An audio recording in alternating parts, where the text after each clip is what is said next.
Be wary of your mental diet. Oftentimes when we talk about a diet, we think of nutrition and the food that we eat. But we've got to pay attention to the mental diet as well. The stuff we consume online, in books, from friends, from family, from co-workers, from society as a whole. All of these things together form your mental diet. That dictates how you move, how you approach different situations. And if you're not careful about what you consume mentally, you can end up in a bit of a pickle. Let's use an example of you consuming a lot of toxic dating advice, or you consuming a lot of toxic gym advice. You know where I'm going with this. That's going to dictate your perception on the world, which can be dangerous. I would advise, when it comes to your feed on TikTok or Instagram or whatever, if we must use it, make sure it's positive.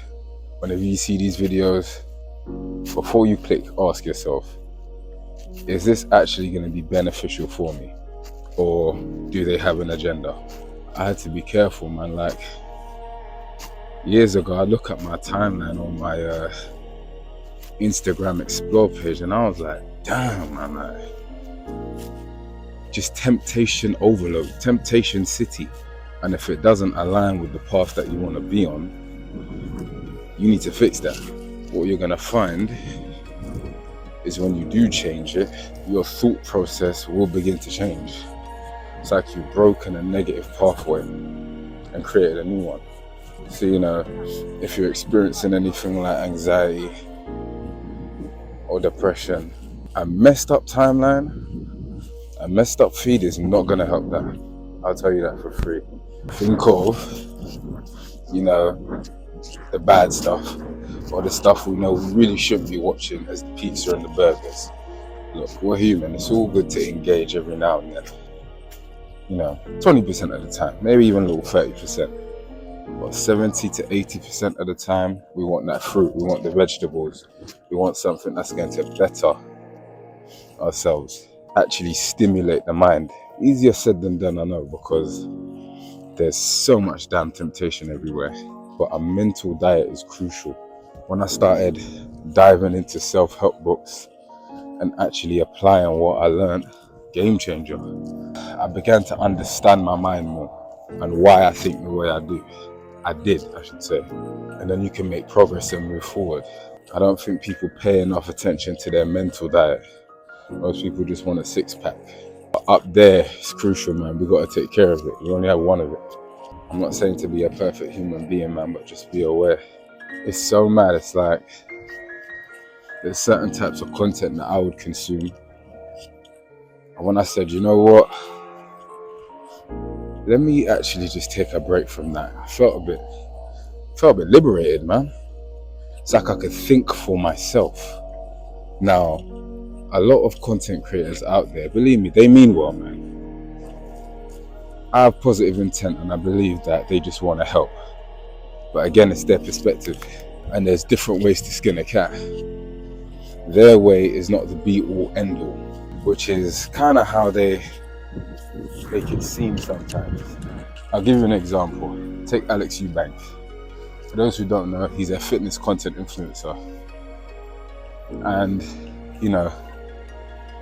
for the beginning of his career on YouTube, he, preached being natural, not taking any steroids. He has millions of followers. To the point now, he's decided he now wants to take steroids. Now, think of the people consuming his content. His content is a part of their mental diet. What do you think that's going to influence them to do? So this is why I say be careful. Alex Eubank is rich. He probably has doctors that can advise him what's safe to take and what's not safe to take. These millions of little kids don't have that option. They're probably getting it from some guy behind the gym, not knowing what they're actually taking, not having the resources to be monitored. Let's just hope that nothing ends tragically. That's an example of a content creator putting things out there. And I would say not really understanding their influence. Now you take someone like Sam Sulek, who we all know is not natural, but he never promotes that, never preaches it. I've never seen in his videos him saying what he's taken, how much he's taken. But, it's kind of like an elephant in the room kind of thing. But it's two different vibes. One gives me the vibe of, look, this is what I do. I'm not saying to do this. I'm not saying whether I'm on anything or not, but hey, I'm just giving you good content. The other is, yo, I'm gonna take this and, whatever happens, and kind of thing. And it's like, dude, I don't know. To me, I just get two different vibes.